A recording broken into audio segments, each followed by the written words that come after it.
Football injuries get a lot of attention because, let's face it, they're so dramatic. But even more dramatic is something we too often take for granted, that for men and women, young and old, wherever you are in the world, football can be a phenomenal tool for health and fitness. Hi, I'm Dr. Max Gomez, and this is CONCACAF's Winner's Health, your football source for keeping players healthy and in the game.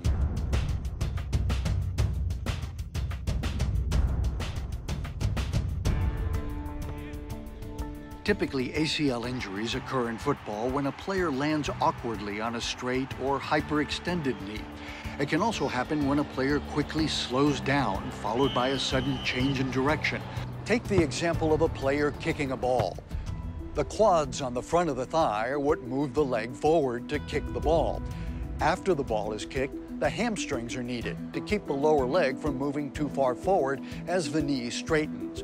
If the hamstrings are too weak to counter the forward force of the quads, much more stress may be placed on the ACL, whose job, remember, is to keep the knee in place. Mild tears may heal on their own, but still leave the ligament in a vulnerable state. And tearing your ACL completely will probably mean surgery.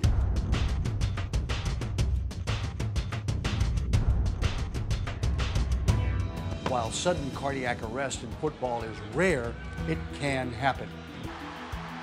As our muscles work harder, the heart must pump harder to get more oxygen out to them. If the heart is already in some way weakened by some pre-existing condition, the extra stress can cause a kind of electrical short circuit, sending the heartbeat out of rhythm. This can cause the heart to stop. Football doesn't cause the problem, but the stress it places on the heart can help to trigger an event. Fortunately, there are precautions players can take. Sudden cardiac arrest doesn't strike many football players, but when it does, every minute counts.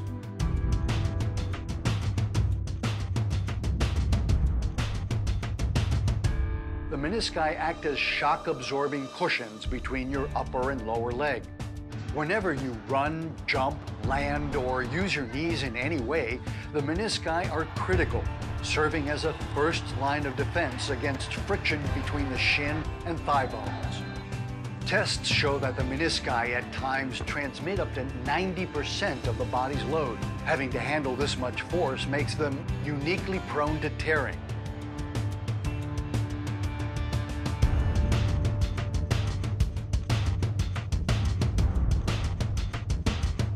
In a highly competitive sport like football, physical contact is inevitable. But when it involves your head, contact can lead to concussion. Any one of these hits to the head could cause a concussion. A concussion is a brain injury, and it usually results from a sudden blow to the head.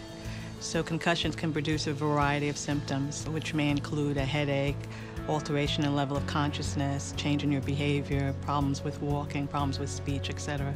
But since it's a brain injury and the brain requires treatment as well as rest, it's something that should be taken seriously.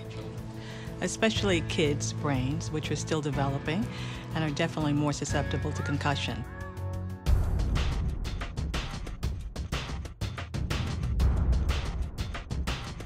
Football has always been a great sport for kids, especially during adolescence.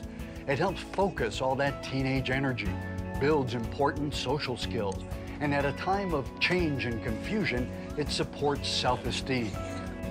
Kids get frustrated as their body mechanics are changing. They'll go to kick a football and kick the ground instead. It sometimes seems like their mind hasn't caught up with their bodies.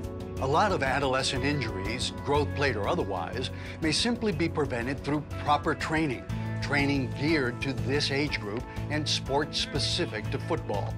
With the right training, protective gear, and proper nutrition, the growing pains of adolescence don't have to turn into painful injuries.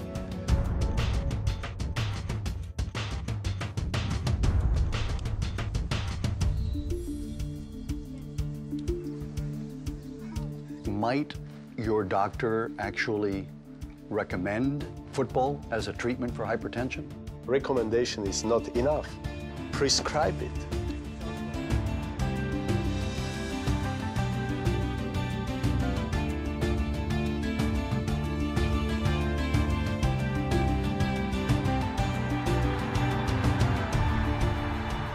Thanks for joining us for CONCACAF's Winner's Health. Take care and stay healthy.